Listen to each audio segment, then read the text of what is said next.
Persepsi seni.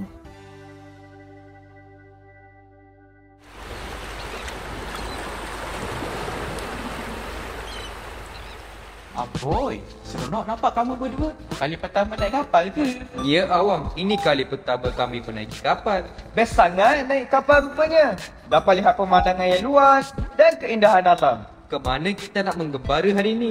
Saya dengar ada beberapa negara yang mempunyai kayu catatan yang dihasilkan oleh pelukis terkenal. Apa kata kita mengembara ke sana? Menarik cadangan tu. Saya setuju. Baik, kalau begitu, dah bersedia untuk mengembara? Ya, kami dah bersedia. Kalau dah bersedia, mari kita mulakan pengembaraan kita. Jom.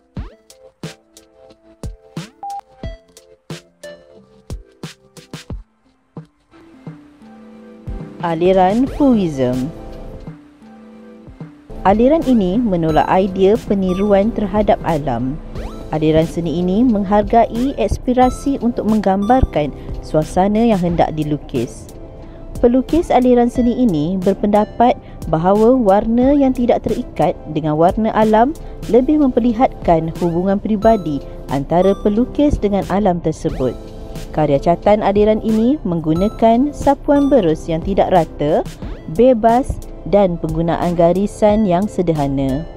Di samping itu, penggunaan warna penggenap yang ketara dan pelbagai mampu menghasilkan kesan kasar dan bercanggah. Hasil catatan aliran ini juga digambarkan secara emotif dan imajinatif, berbeza dengan aliran naturalism yang lebih bersifat objektif dan realistik.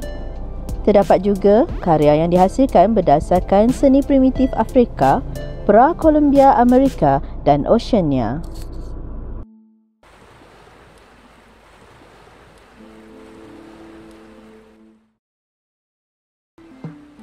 Aliran Expressionism.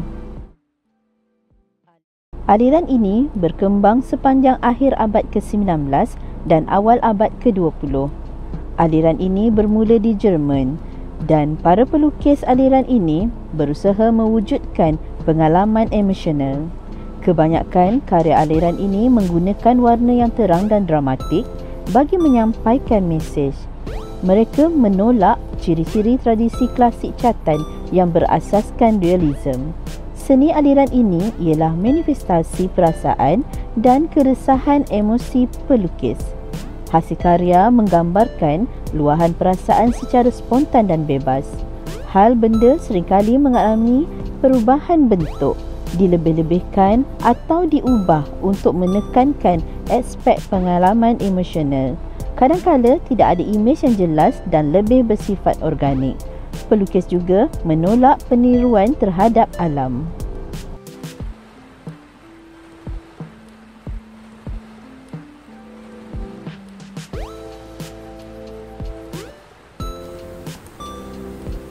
Aliran Cubism. Aliran ini merupakan antara aliran yang sangat berpengaruh pada awal abad ke-20. Secara umumnya, istilah Cubism merujuk kepada semua gaya abstrak geometri. Gaya aliran Cubism ini tidak terikat dengan tradisi catatan. Sebaliknya, banyak menggunakan bentuk dan satah seperti segitiga, kubus, segi empat, kun, silinder, bulat serta bentuk kotak. Ciri-ciri utama aliran ini ialah penggunaan warna yang terang dan mempunyai perspektif. Pelukis mengubah bentuk sebenar objek kepada bentuk geometri. Objek yang dihasilkan ialah haiwan dan manusia dengan latar belakang semula jadi atau bangunan. Objek disusun semula dalam bentuk abstrak. Latar belakang dan objek menembusi satu dengan yang lain untuk membentuk ruang cetek.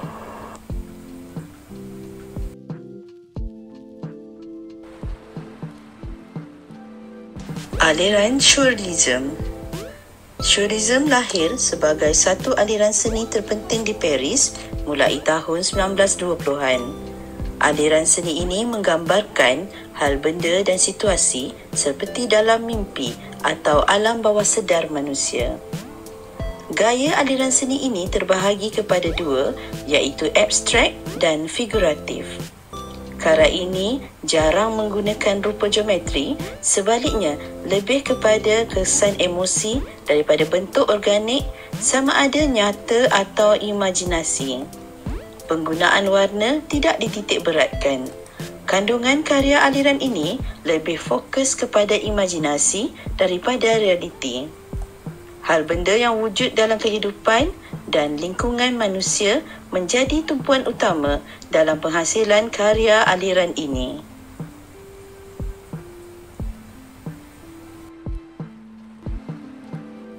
Aliran Expressionism Abstract. Aliran ini ialah gerakan seni yang muncul selepas Perang Dunia Kedua pada sekitar tahun 1940-an hingga 1960-an. Aliran ini berkembang di Amerika Syarikat dan menular ke seluruh dunia. Gerakan ini berpusat di New York. Istilah Expressionism Abstract ini pertama kali digunakan dalam seni Amerika pada tahun 1946 oleh pengkritik seni iaitu Robert Coates. Penghasilan karya aliran ini biasanya menggunakan berus yang besar dan sapuan yang kasar. Mereka menggunakan warna terus dari bekas cat, titisan, percikan dan lelehan cat serta secara spontan ialah ciri-ciri utama aliran ini. Hal benda yang menjadi fokus karya mereka berbentuk abstrak, luahan emosi berdasarkan kesedaran bawah minda.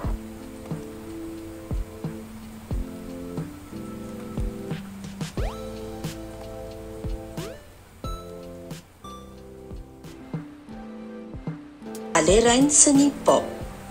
Seni pop merupakan sebuah gerakan seni yang muncul di England dan Amerika Syarikat pada sekitar tahun 1950-an. Seni pop dianggap sebagai reaksi kepada aliran Expressionism Abstract apabila mereka menggunakan imej bergambar dan teknik hard edge serta fotografi. Karya aliran seni pop ini biasanya menggunakan warna primer, warna kontras dan terang. Ciri-ciri utama karya seni pop ialah gabungan foto dan simbol untuk menyampaikan mesej berkarya. Catatan aliran seni ini seringkali menggunakan teks berukuran besar dengan sapuan berus yang tebal. Sumber tema aliran ini diperoleh daripada budaya popular dan dunia periklanan. Objek-objek yang jarang mendapat perhatian diangkat secara serius sebagai karya seni rupa yang penting. Artis seni pop memberikan fokus kepada imej-imej biasa budaya popular seperti billboard, komik daripada lukisan periklanan majalah dan produk pasaraya. Seni pop dalam dunia fashion biasanya diaplikasikan pada kasut dan ikon seperti reka letak komik.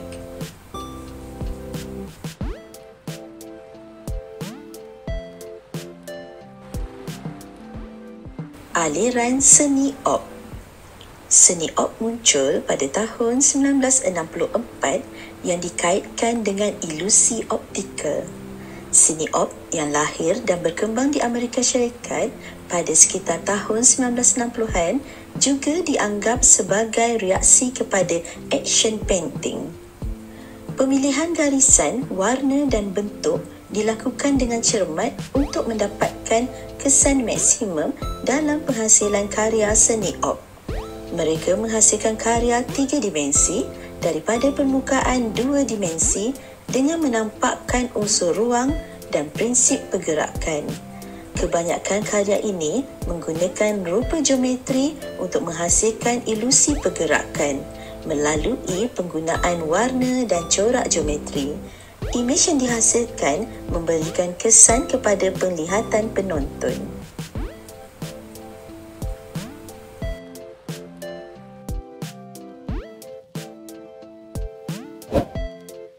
Eksplorasi seni.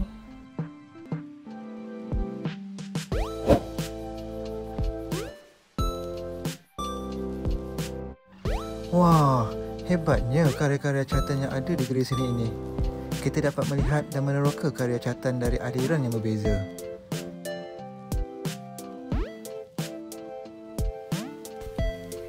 Karya Still Life with Chair Kenny ini dihasilkan pada tahun 1912. Karya tersebut menggambarkan meja di sebuah kafe.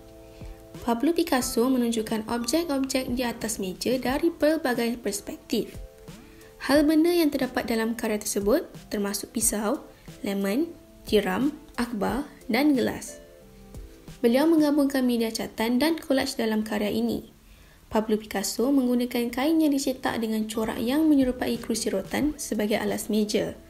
Kesannya supaya kerusi tersebut kelihatan seperti kerusi rotan yang dapat dilihat melalui kaca. Rangka meja ini pula menggunakan tali berjalinan yang tebal. Beliau juga melukis perkataan Joe yang merupakan 3 huruf pertama perkataan Perancis untuk akhbar, jurnal. Perkataan ini merujuk kepada sifat membaca akhbar di kafe. Akhbar yang dilipat itu boleh dilihat di sebelah kiri. Bagi masyarakat Perancis, Joe juga merujuk kepada perkataan Perancis iaitu main, yang menunjukkan sifat suka bermain dan bereksperimen dengan imej. Awak, di belakang ini banyak bangunan bersejarah. Cuba kamu hasilkan sebuah catatan yang menggambarkan keindahan bangunan bersejarah di negara kita. Ya, cadangan yang baik. Silakan.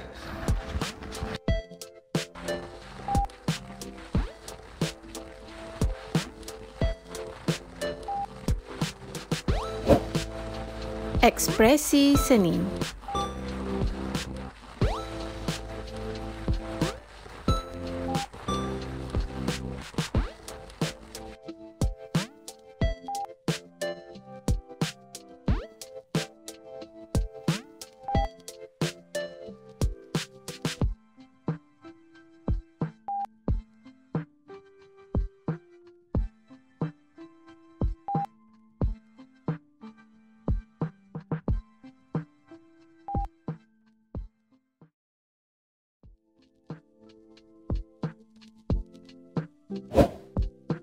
Apresiasi seni. Hai kawan-kawan, inilah hasil karya seni catatan saya bertajuk Alfamosa. Awang, apa kamu buat ni? Saya tak faham lah. Tak sama pun macam Alfamosa yang kita tengok semalam. Ya, Abang. Saya pun tak faham apa yang kamu buat. Gambar apakah ini? Kawan-kawan, ingat tak pelayaran kita yang berentasi benua Eropah yang mana kita singgah di beberapa buah negara? Kita telah mengetahui mengenai pelbagai aliran dan gaya seni catatan di barat. Salah satu gaya dan alirannya ialah Cubism. Saya minat dengan gaya aliran seni catatan Cubism. Gaya aliran Cubism berbeza dan istimewa dalam gaya yang diketengahkan.